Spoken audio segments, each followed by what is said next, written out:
Hey everyone, welcome to Your First Digital Product, a show that helps maxed out service providers create their first digital product so they can gain an additional income stream, grow their impact without increasing one-on-one work, and experience more time freedom. On the show, I talk to business owners who have launched digital products and dig deep into how you can create, launch, and market your first digital product. I'm your host, Renee Morozowicz. Let's go. Hey friends, it's Renee. Today I want to talk about my second digital product. So if you're around for episode 10, I talked about my first digital product, which was a mini course that service-based businesses could use to collect testimonials from their clients and then showcase them on their website or in social media, or in their portfolios or things like that. I felt that it was largely unsuccessful, although I did learn quite a bit. And today I want to share my second product that I launched last year that I've kind of just been using as an experiment. So today we'll go through what it is, how I created it, why I created it, how it's doing, and then some thoughts of things that I will definitely do different next time, and really kind of just share some uncertainties. There's things that I still don't know about how I might do things differently in the future. So let's dive in. And if you weren't here for episode 10, go back and check that out. Okay, so how it all started. As you know, hopefully, if you've been around, if not, welcome. I do have an interest in the 12-week year, which is a book about goal setting in 12-week increments. So I've been doing this since 2018. I think I read the book first in late 2017, and I started to implement in 2018. I reread the book again in 2021. I did a presentation for a WordCamp, and I also wrote a blog post just detailing the whole book, my thoughts about it, how I used it. I had a couple templates and things like that. So I noticed over time that post started to get more traffic, even more traffic than my homepage was getting. And I really wanted to share more about the 12-week year beyond that blog post, but I didn't really feel that I wanted to share it kind of out in the open. So I created an email opt-in for a private video. So I created a video about how I reviewed my previous 12-week year and how I set goals for my next 12-week year. And I recorded that and I put that on YouTube as unlisted. And I put a form on the blog post at the bottom that said, hey, if you want to see how I use this, sign up and, get this video. And people did. People signed up, they watched the video, and I was really excited. And I do this every quarter anyway. So I ended up adding 3 additional videos each quarter after that. And I would go back to the list again and say, hey, there's a new video. Eventually I created a playlist. Hey, here's the playlist of all the videos. I would go back to that blog post and update that and say, hey, this is what you're getting when you sign up for this list. So kind of just a recap, I had a blog post that was getting a lot of views. It was on a topic that I have experience in and am also interested in. I had something additional to offer the audience, these templates and videos. I collected the email addresses. I was sending emails. And that was about it. So there was really nothing else. It wasn't anchored to any of my service offerings. This is on the website that I've had for a long time, where I offer web development services. It really wasn't anchored to any of my services. It was just really something that I was interested in. And I didn't have anything to sell. So I was just collecting these emails, making these videos kind of just for the fun of it. So late in 2022, I started to record this podcast. And I was getting really interested in digital products. I had done some research and some writing. I had created that product in the past. So I was kind of really getting into it. I had templates for the 12-week year for ClickUp and Google Sheets. So I decided to also add templates for Notion and Airtable. A lot of people in my circles really love Notion. They really love Airtable. So I thought, hey, I will add these additional templates and take this free product and make a couple tweaks and then put it up for sale.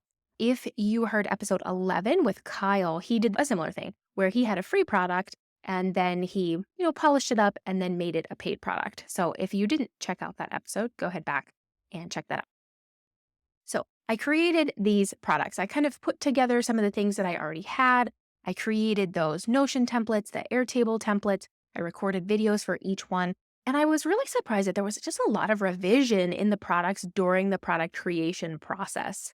So I would go down one path and then think like, oh, I don't want to do it this way. So I would go back and do something else. And originally, I was going to sell each of the templates separately. So I was going to have 4 different products for each template. And then I eventually decided to combine them. So I ended up with 2 products. The first product was a product that would help you review your previous 12-week year and plan for your next 12-week year. So if you've never used a 12-week year before, or you maybe really weren't good at recapping or planning, maybe you overplanned, you really just weren't sure, there was one product kind of to get you started. And then the next product was a track and score product where you would get a video and template for your platform, Google Sheets, ClickUp, Airtable, Notion, any of those. And you would learn how to input your goals and tactics and then how to score each week. So those were the 2 products. So each product ended up being a PDF with links to templates and Loom videos. So then getting ready to sell the product. So the product is created. I'm ready to go with the product. Now I need to find a place to sell it. Now, because I am so interested in digital products, I decided to try out a couple different platforms.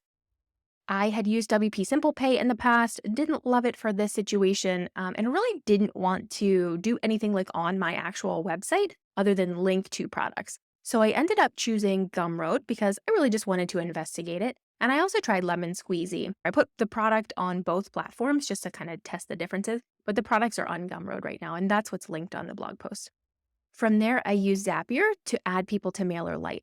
So whenever people would make the purchase, they would get the email from Gumroad, but then I also wanted to send a couple follow-up emails after that. So once Zapier added people to MailerLite, I sent an immediate hey, thanks for your purchase. Here's top 5 tips on how to get the most out of the 12-week year. And then after a couple of days, I sent another email. Hey, how's it going? Do you have any questions? If you do, please reply to this email. If you're so inclined, you can leave feedback. And after 12 days, I added a couple more tips just about things like that. So how I do yearly planning, and I would add them to my email list, my monthly email list that talked about, business type things. So those were the emails that I sent after purchase. Now, as far as sharing the product, what I did was I created some coupons that were giving the product away for free, and I sent them to that list. So I said, hey, list, you've been on here, you've been with me, I created these products. Here you can check them out for free. Here is a coupon. And I'll tell you how that went after a bit. I also added the products to the bottom of the blog post. So people would come to the blog post, they'd search for 12-week year or whatever it was on Google. They would find the blog post, they would read the summary, they would read my thoughts, they would see a couple things. And then at the bottom, it said, hey, I have some products, related to this, whatever. I also put a coupon in there, really just to see if people were reading. So most people have used a coupon, but again, I'll talk more about the coupon after a bit.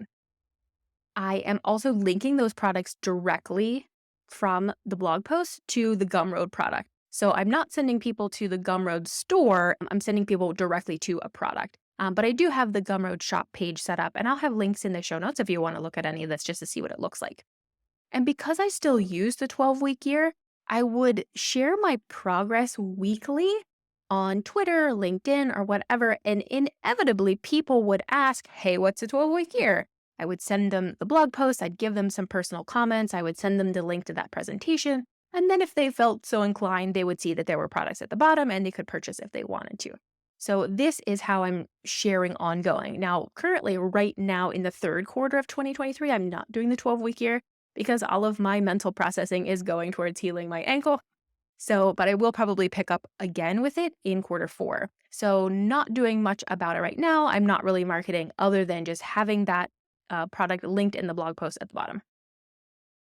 I just want to kind of recap kind of what's been happening and some thoughts that I have about this product. First things first, sales are fun. It is so fun. So fun. I can't even describe how fun it is to get an email out of the blue, Saturday afternoon, middle of the night, on a Tuesday, whatever it is. Hey, you made a sale. This feels so good. It feels so good. I love it. So a lot of times, as a service provider, you're probably providing a service that is a high ticket service. And yes, it is great whenever someone will sign your contract and pay the deposit. It feels fantastic to kind of get that. But it feels really great too to get a $10 sale, a $20 sale, a $50 sale kind of out of the blue, where yes, you did work because you put the product together, but you didn't have to sit down with that person and kind of court them and answer their questions and create a proposal and do a lot of work up front. You've already done the work. You've already created it. It's a valuable product. You've validated it and people see that. It's something that they are looking for and they purchase. And it's awesome. So I just want to make sure that everybody understands how cool that is. And a couple things I want to talk about the coupon specifically, what the product includes, and then I just have some final thoughts. So let's go there now. Okay, so I mentioned that I sent that coupon to the list. What happened was that a lot of people got it right away. So they got the email from me, they saw it, they entered the coupon, and they got the product. I didn't really want to leave it out there forever. I didn't really think about this ahead of time, but I didn't want to leave it out there forever. So I eventually locked the coupon down. I went back to the list and I said, hey, list, this coupon is now only going to be available for another week. If you didn't get the product and you want it, go ahead and get it now. There were not many takers. So I think what I've learned about the coupon is that, and what I'll try next time, is to have a specific number of uses, like, hey, first 10 people get this for free or whatever, or 50% off.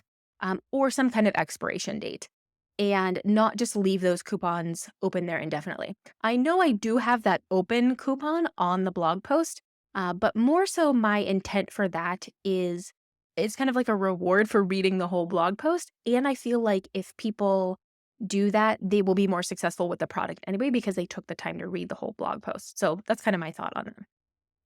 Also, I think that the coupon and giving it away for free and having two products on one page kind of really mess with my conversion rate calculation. Jill talked about this in episode 13. She tracks her conversion rate. And if you're not familiar, you need the number of visitors to the page or post over a certain amount of time, and then you need the number of sales. And then you can calculate the rate at which people are converting or taking that next step to buy the product. So because I gave it away for free, and I can't remember if I sent people to the blog post, and then I have two products on one page, I think I'm not accurately getting a good conversion rate, even though I do know the number of visitors and so on, and the number of sales. So I think what I would do in the future is have one product on one post or page, and I would make sure that I started the clock on a specific day to say, okay, I'm starting on this day so that I can measure that conversion rate over time. And that will just help me to figure out if it is working, if people are actually buying or not. Also, I wanted to kind of recap and look at what the product includes. So I recorded the videos in Loom and I was able to go back and look at the views. So by far, ClickUp had the most views. So I, again, have videos for ClickUp, Google Sheets, Airtable, and Notion. Airtable had the least number of views. Now, I was really curious about this, and I don't know the exact reason, but I'm wondering if it's because the blog post specifically mentions ClickUp so much that if people got that far, they're probably interested in ClickUp. Because I really don't mention Airtable and Notion in the description in the blog post anywhere, then I'm wondering if people are maybe not really there for that. I wanted to create more because I wanted to offer more than I was offering for free. And again, I saw a lot of people using Notion and Airtable, but maybe it just really wasn't necessary. I will tell my clients a lot of times, simplify, simplify, simplify. Like you don't have to offer every single thing. And here I am trying to offer every single thing. So I maybe would give myself the advice, just stick to what you like. Like maybe just a ClickUp template is perfectly fine. And I do use Google Sheets as well. So maybe just sticking to those two things is okay. And I don't have to do every single thing and be every single thing to everyone. A couple other thoughts. I'm wondering, and this is where I'm unclear. So, I'm coming to you as someone who is uncertain. These are just kind of things that I'm learning over time. I'm wondering if I should have kept the list and then sold from there. So, having a lead magnet or something that you offer people for free is a good way to warm people up and then selling them later in your welcome sequence or something like that. It does take more clicks to eventually get to the product, but you know that people are warmed up a little bit more. For me, for now, I just have the blog post and it leads right into the products. There's no free offering anymore. There's a couple things on the page that you can get, but I'm not collecting email addresses for that. So really, I'm just not sure about that. I could have maybe done the review and plan for free, and then the track and score could have been the paid product. And who knows, maybe I'll change that as well. I still don't really have anything to lead into because this doesn't really have anything to do with my products or services. So I feel like that is a limitation because it would be great if you're capturing people to be able to sell them something else. Definitely seen this with other people that I've interviewed. Sarah Dunn in the last episode, she does this amazingly. If you haven't watched or listened to that episode, definitely go back and check it out. She has a great product, gets people to open their wallet and gives them a lot of value right away. And then she gives them other ways to work with her at different price points in different capacities. So I think that is amazing. Another thing is I still have some hangups about sharing. I am in a Slack group and somebody specifically asked for help with the 12-week year and ClickUp. And I just sent them the videos, the unlisted videos. So instead of saying, hey, I have a blog post that has a product, I didn't want to feel salesy. And I ended up just sending the stuff that was free. So there is definitely still some work that I need to do personally to make sure that I know that the product is valuable. I'm still experimenting. This is an experiment. These are all experiments. And I think it's super fun. If you think it would be fun, reach out and we can definitely talk. Again, I'm still uncertain about a lot of things. For example, changing platforms. So I started with Gumroad before they increased their fees. And I have also added the product to Lemon Squeezy. I did a YouTube live on Lemon Squeezy. If you're interested in that, go check it out. But there are tons and tons of other platforms out there. So maybe I'll just check out some other platforms. Also, MailerLite, I'm on the free plan. It is changing. And Zapier as well. So I am looking to get rid of Zapier and switch it out with Make. So maybe I will, switch everything up. Also in that episode with Kyle, he mentions not switching platforms too many times because it might be difficult to keep track of people who purchased. So just think about that. And I don't think I'll switch too many more times, but I may switch from these platforms that I have chosen for now. Also, if you listen to the last solo episode, I talked about feeling a disconnect, not wanting to market your product because so much time has passed since you created that product that you're not really sure if it's still good. So I do feel that I should go back and rewatch those videos just to remind myself or see, are these products actually good? Do I still feel good about selling them to people? So those are just a couple final thoughts. So what do you think? Are you experimenting with small products? I would love to hear what you're doing. Feel free to share a link to your product. You can follow me on Twitter, LinkedIn. I'd love to see and check it out and hear how you are experimenting, what you tried, what you think really went well, what you're going to do differently in the future, and we can definitely talk. So send me a voice message also at yfdp.show/share if you'd rather talk that way, and I'd love to hear from you. All right, talk soon. Hey, thanks for listening. I'd love to continue the conversation in your inbox.